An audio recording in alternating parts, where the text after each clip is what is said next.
حضرت ابوبکر صدیق رضی اللہ تعالیٰ عنہ کی خلافت اسلامی تاریخ کا سنہری دور تھا، جس میں بیشتر ضروری اصلاحات اور اقدامات کے ساتھ تعلیمی خدمات بھی پیش کی گئیں۔ آپ رضی اللہ تعالیٰ عنہ کے مبارک دور میں علم کا اولین مقصد قرآن و حدیث کی تعلیم دینا، اسلامی تعلیمات کو صحیح طور پر سمجھنا اور ان پر عمل کرنے کے ساتھ ساتھ اس بات پر زور دیا گیا کہ تمام مسلمان اپنے دین کے بارے میں علم حاصل کریں اور اس علم کو دوسروں تک پہنچائیں۔ حضرت ابوبکر صدیق رضی اللہ تعالیٰ عنہ کے دور کی سب سے بڑی تعلیمی خدمت قرآن مجید کی جمع و تدوین تھی۔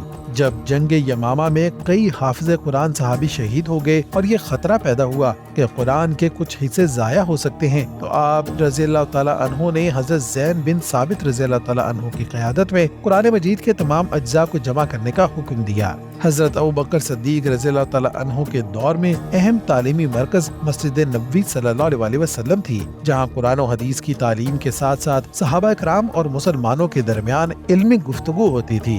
حضرت ابوبکر صدیق نے خود بھی اس کی اہمیت کو سمجھا اور وہاں تعلیم دینے والے صحابہ کرام کو باقاعدہ طور پر ان کے عملی کاموں میں مشغول رکھا۔ آپ نے صحابہ اور علماء کرام کو ملک کے مختلف علاقوں میں بھیجا تاکہ وہ لوگوں کو اسلامی تعلیمات سے آگاہ کریں۔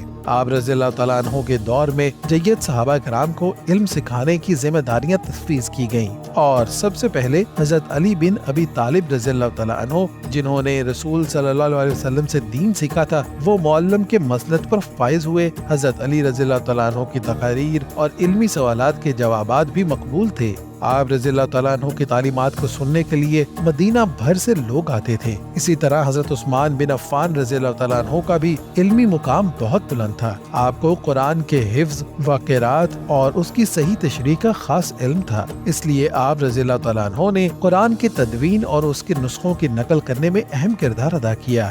حضرت ابوبکر صدیق رضی اللہ تعالیٰ عنہ کی خلافت میں ہی حضرت عبداللہ بن مسعود رضی اللہ تعالیٰ عنہ کو مدینہ میں تعلیم دینے اور لوگوں کو دین کی صحیح تفہیم پہنچانے کی ذمہ داریاں تفویض کی گئیں۔ حضرت ابو ہریرہ رضی اللہ تعالیٰ عنہ کو حدیث کے علم میں ماہر مانا جاتا تھا۔ عہد صدیقی میں آپ رضی اللہ تعالیٰ عنہ نے حدیث کی تعلیم دی اور لوگوں کو نبی کریم صلی اللہ علیہ وسلم کی سنت اور تعلیمات سے آگاہ کیا۔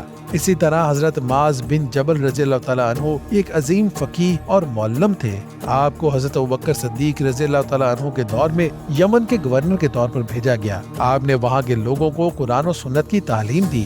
حضرت ابوبکر صدیق رضی اللہ تعالیٰ عنہ کے دور میں حضرت عمر بن خطاب رضی اللہ تعالیٰ عنہ نے بھی تعلیمی خدمات میں نمایاں کردار ادا کیا۔ انہوں نے نہ صرف قرآن کی تحفیظ اور تدوین میں مدد دی، بلکہ امت مسلمہ کو علمی طور پر مستحکم کرنے میں بھی اہم کردار ادا کیا۔